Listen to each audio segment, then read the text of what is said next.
Welcome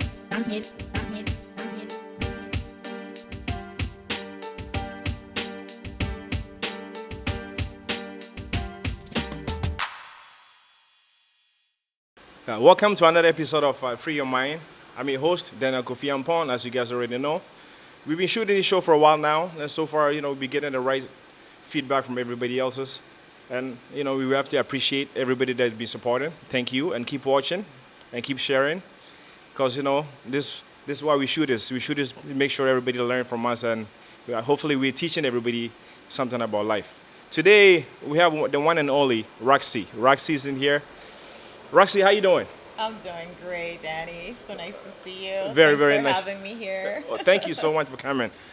I know it's a lot to come from on the island here for this, but we really appreciate it. Yeah, all the way from the Sunshine Coast.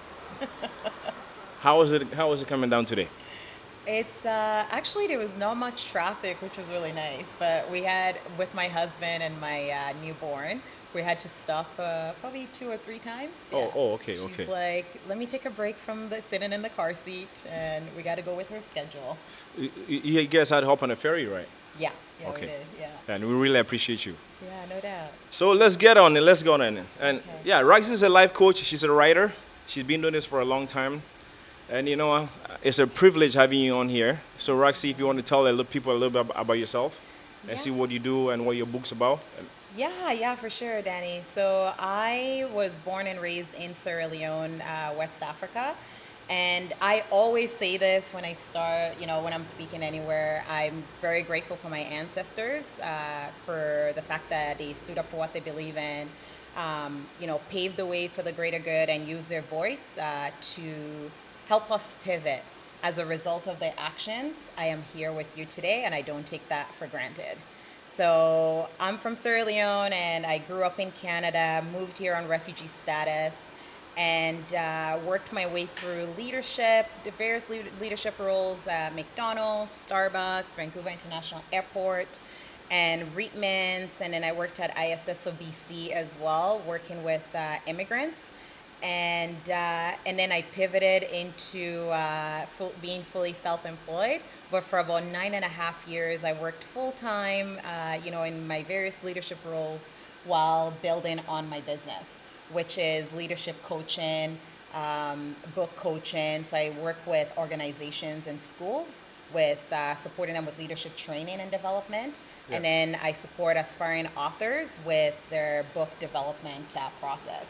And with all that, I work with a team, of course. I don't do Okay. it alone. I believe that we can make so much more impact when we work with the bigger teams. Oh yeah, team is everything. Yeah, and my books, Lead in Your Truth, Heal on Your Terms, and Be Not Alone, are all self-help books. And my intention is, I'm doing this on purpose, is to help leaders lead more effectively through self-leadership, and also to support authors in bringing their idea to life, because there's somebody waiting on the other end to get that support. So through my books and through my coaching, I support people within my network and community.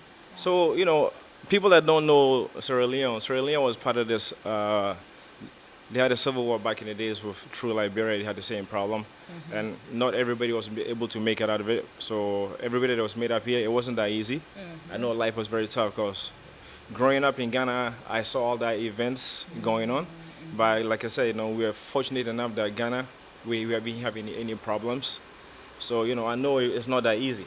Yeah, and the thing is too, Danny, coming all the way from Sierra Leone, like you said, making it out of there and not making it out of there alive. There's this responsibility that was always on my shoulder. I dare not fail. Yes. Right? I had to win. It's either I win or win, because there are other people back there who would do anything to be in my position. So again, my gratitude for being where I'm at, it goes in more depth. Every time I remember, this is where I'm from and these are my roots. And it was really great moments in Sierra Leone before the Civil War, and then things just kind of went sideways. How old were you when the war started? I was probably around 7 or 8 years old, so it's the majority of my childhood. So you witnessed a little bit. Yeah, definitely. And and this is something that I work through in therapy as well. And so I had this triggers that always happen. I feel really called to share the story. And it's whenever it's like loud sounds or someone turns on the vacuum or fireworks, it takes me to this place where all the events that were happening during the war, it Yeah. just does like a whole film, like replay in my mind. And I have no control over it. And so those were all like different signs that was telling me I need to go inward and do the work and do the healing so that I can not respond like this to all these triggers, like not react to it. I needed to do something about it.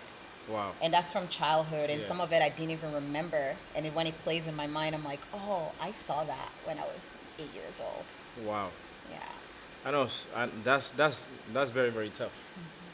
So how were you able to, like, how are you able to get out of your mind and still be able to focus to write all the books? So, and again, I was actually just telling someone this story yesterday, another aspiring author. And when I wrote Lead in Your Truth, the first book I actually wanted to write is Heal on Your Terms. Okay. But as I was drafting everything out, I'm like, no, I'm not ready to write Yeah. this. I haven't done the work yet.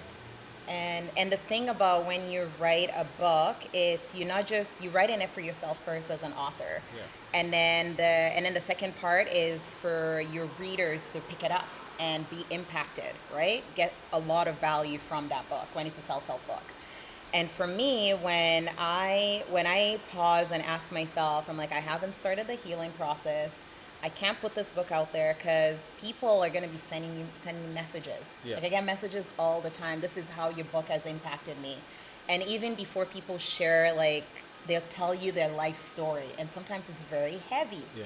And I need to be in a certain space with my mind, my body, and my soul, like at a space of like, okay, I'm healing, or I've started the healing process to be able to hold space for other people. Wow. So that's why I wrote Leading Your Truth first, and then did more work and going back to the roots. The war always came up whenever I went to therapy for something else, because I actually had to heal that part. And that's when Be Not Alone came out, and that was affirming that I've done the healing work and gone through the war, like all the different things that happen, and they're not affecting me in a way that I can't pivot in my life. Yeah. But like now, pretty much like you are at peace now. I am. I feel good. I feel really good. And again, it's until the next, Yeah. right? Until the next trigger. But I'm in a really great space, and I'm really grateful for that. So anybody that went through the same experience, I'm pretty sure if you need any help, you can reach out to Rasie anytime. She'll be able to help you out, or please go and check out one of the books. Any one of them will be able to help you heal. And another thing we want to talk about. So, how did you get started as a coach, as a life coach? Yeah, I think like especially with the leadership part, I've always had that in me. So I have an example when like back home when we're going to school, somebody forgot to pick us up one day. And it was myself, and then I have all my neighbors, and I'm the oldest one of the group. So what I did, I told everybody to hold their hands, Yeah. and that we're gonna walk home, and they're not gonna let go of anybody's hand, no matter what. Like the only time they let go is when we got to their home, Wow. right? And I think when I think back, like that's when leadership started for me. Like I kind of just take on like that leadership role. And then why I started a leadership coaching business, I worked on a coffee shop business for about 6 years, and that didn't come through. Pandemic happened, Yeah. all that stuff, and I had to go inward, do some work, and then I started my leadership coaching business as a result of all this discovery. And one thing that stands out to me is that self-leadership aspect. There's a significant gap for a lot of leaders out there who are leading their teams, but are not leading from an angle of let me work on myself and then inspire my team through my actions and through my words and how I show up, right? Okay. And how I'm building on all the key elements of my self-leadership. So for me, I went and looked in the mirror first when I had that idea. Yeah, yeah. I'm like, okay, how am I showing up, right, for my teams? Like when somebody's, depending on who's watching, Yeah. depending on what environment we're in, depending on what's going on for me internally, how am I showing up and communicating what's going on for me? And so that inspired me to start my leadership coaching business where I help leaders lead more effectively through self-leadership. Oh, wow. So Yeah. pretty much you've been doing this since you're a baby, pretty much. Yeah, right? Yeah. From the womb. My mama's womb. No, but I know, growing up home, I know that's all pretty much it is. Yeah. It's always the eldest one in the neighborhood takes charge of everybody. We've been through it. I know it happened to me in Ghana too. And same as being here, learning, leading with people in the business as well. So I get where you're coming from, and I think everybody that's in your life or everybody that you help, they probably really really appreciate it, and keep going, don't stop, Thank you. because people need it. Thank you. How does it how does it like having like one of the best selling books right now? Because I told you my daughter has been went and Googled you out and checked you out and is telling me all about it. Thank you. And how do you how does it feel? First of all, I'm very honored that your daughter went and checked out my book and shared that feedback. So thank Yeah. you for that. It Yeah, we always appreciate it's very helpful for me to know, like, okay, this is how people are receiving the information that I'm putting out there.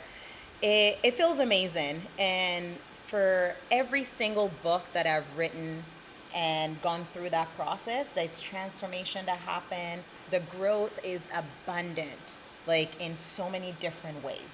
I feel I'm a better person every time I put a book out there, because like I said earlier, I write for myself first, Yeah. and I go through that healing or that realization. So an example, when I wrote, I'm a storyteller, I'm gonna tell them so many stories today. When I wrote Lead in Your Truth, there was one chapter where I'm typing on my keyboard and all of a sudden there's all these emotions like flowing. And I'm like, what's happening right now? What's going on? And what I realized and discovered was that I had not healed from that specific story. I needed to go below the layer and talk about it, journal about it. And that's just one example. And when I was writing Heal on Your Terms, the first chapter, and this is where I share why I wrote this book.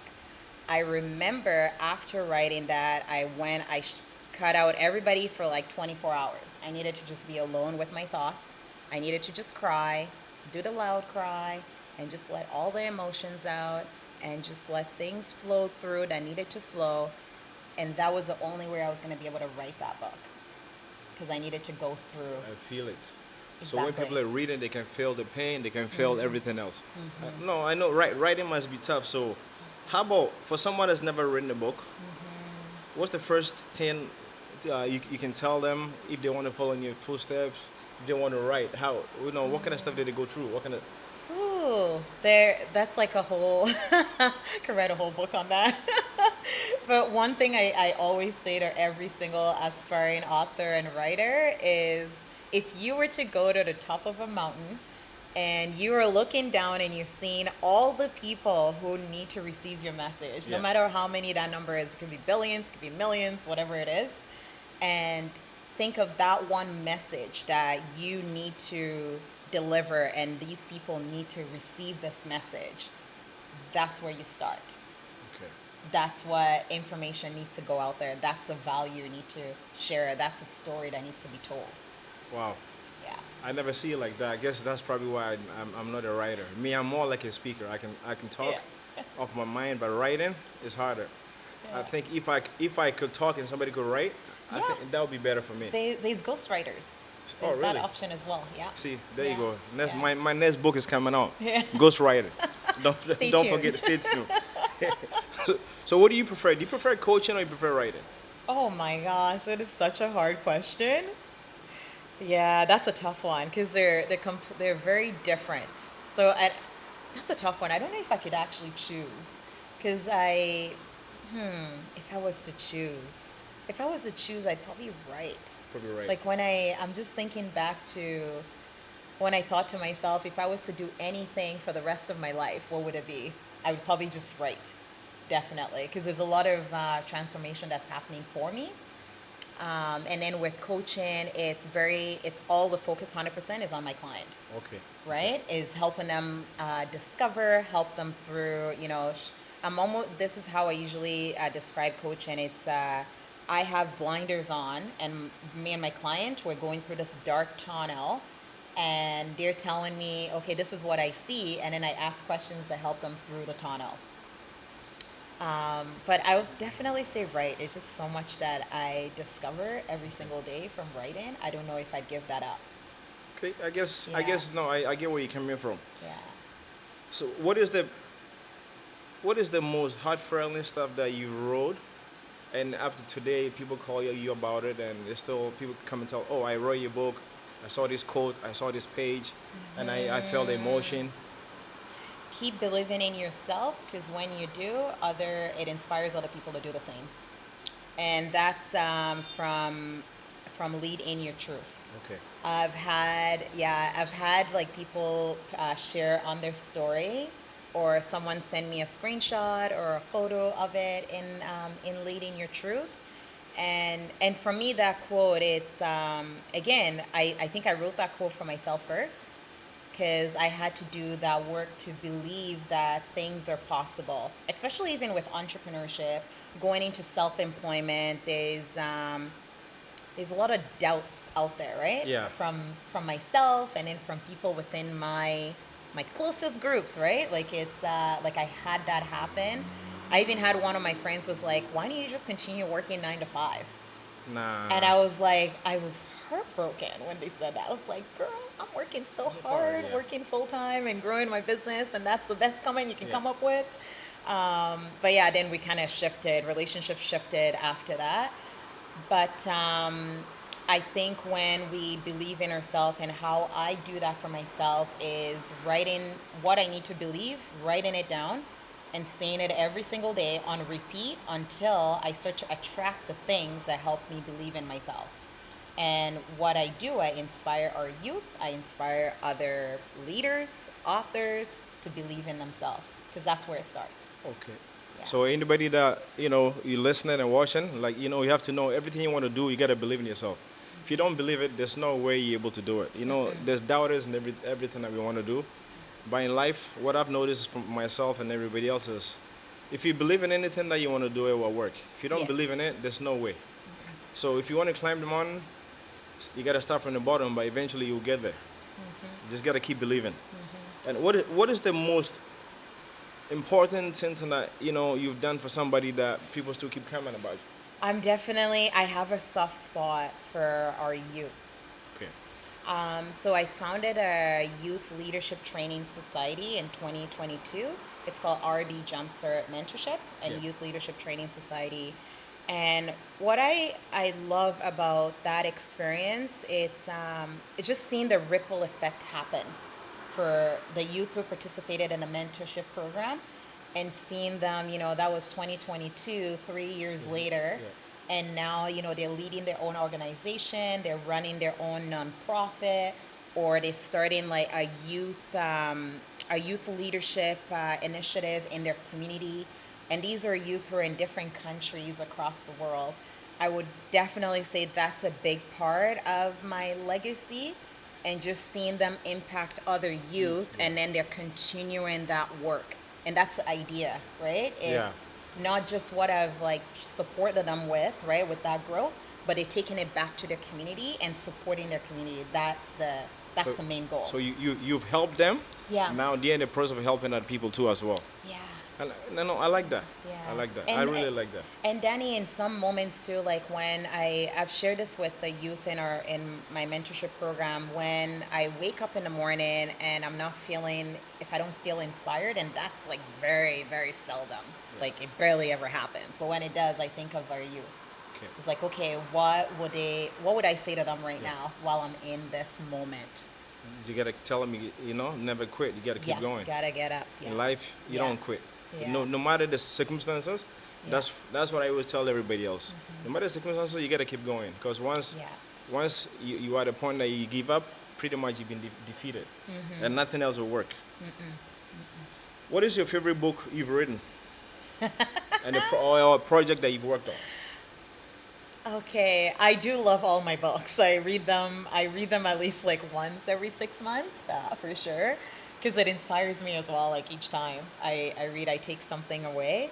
I would probably say for project, I've done a lot of store openings. Like Okay. when I was in operations manager role at so at the airport, that was one, and then I was very fortunate to open up two other Starbucks locations. Yeah. One in Fort McMurray and then one in Coquitlam. So, oh wow. Yeah, so I'm gonna go with the one in Fort McMurray. That was life changing. What was so life changing about it? Like, what was the experience like? It's in a remote market, Okay, yeah. right? So it's hard to retain staff. Like turnover is through the roof for so many different companies. Nobody wants to go With- up there. Well, not only that, it's people are up there, but then they leave, right? They only go for a short period of time, or they'll leave that job because they found something else that's paying them more. Because people, the main objective is to make money when Yeah. they go up there, That's right? true. And working at Starbucks, you don't make as much money compared to working on the Oh, sands yeah. and stuff like that, right? So I had to get creative.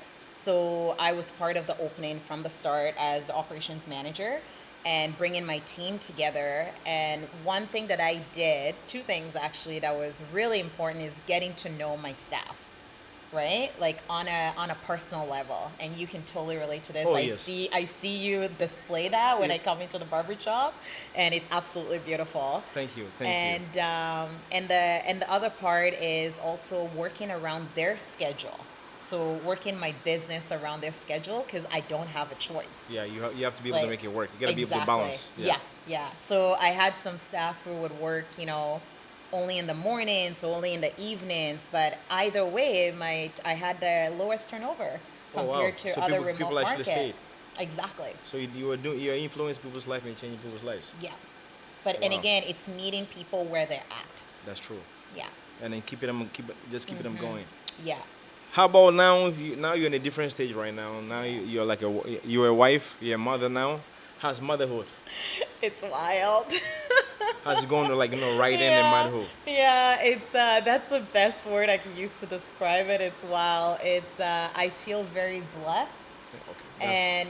And I'm not saying it to like make it look good, but I feel really blessed. Like I feel everything that I've done up to this point was preparing me for motherhood. Okay. And one thing that I would say, and it could relate to other things in our life as well, is prioritization. If I don't prioritize, oh, I struggle. I'm Yeah. a struggle. Yeah, because it's like there's some things, and you're a dad. Yeah. There are things that are just not important anymore Once you have a step kid, into yeah. that space, right? And the one thing that I always prioritize is my self-care and rest. Like it is so important. When baby goes to sleep at night, we go to bed together. I'm an early bed. I go to bed early anyways. Yeah. And she goes to bed early as well, so it's like really great. And then the other part I want to mention as well is being open to have the hard conversations. That's true. Me and my husband literally pause every single day, like what's happening? How are we doing? And sometimes it's very uncomfortable, but we need to have that conversation so that we can create a peaceful environment for our daughter as she grows up.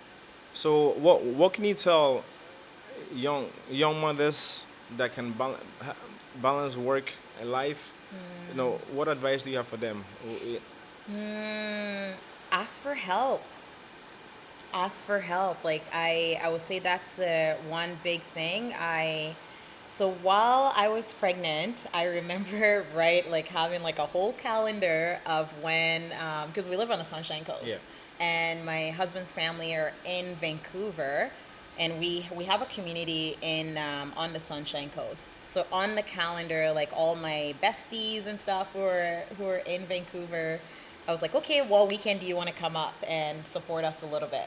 especially in that first 6 weeks, so it's very crucial. It's like the hardest on my body, my mind, my soul, all things. But I'll definitely say ask for help. Like, it might not be, you might not have that person in your community, but we have the luxury of going on social media and building relationships with people. Okay. And sometimes it's just someone holding space and just listen to you cry or listen to you vent of what you're feeling in that moment. Wow. Yeah. Cause I'm a dad, but I've never thought about it like that. Usually I get home, the kid's on my neck, one is grabbing my head, but you know what? And it's very joyful when I'm at home and everybody is going crazy. But sometimes in the morning, 5 a.m. when you have to wake up, the kids is trying to pull your leg in the middle of the night. I have to go pee. I peed on myself. Sometimes it's very, it's tough. But if you don't do it, nobody's gonna do it.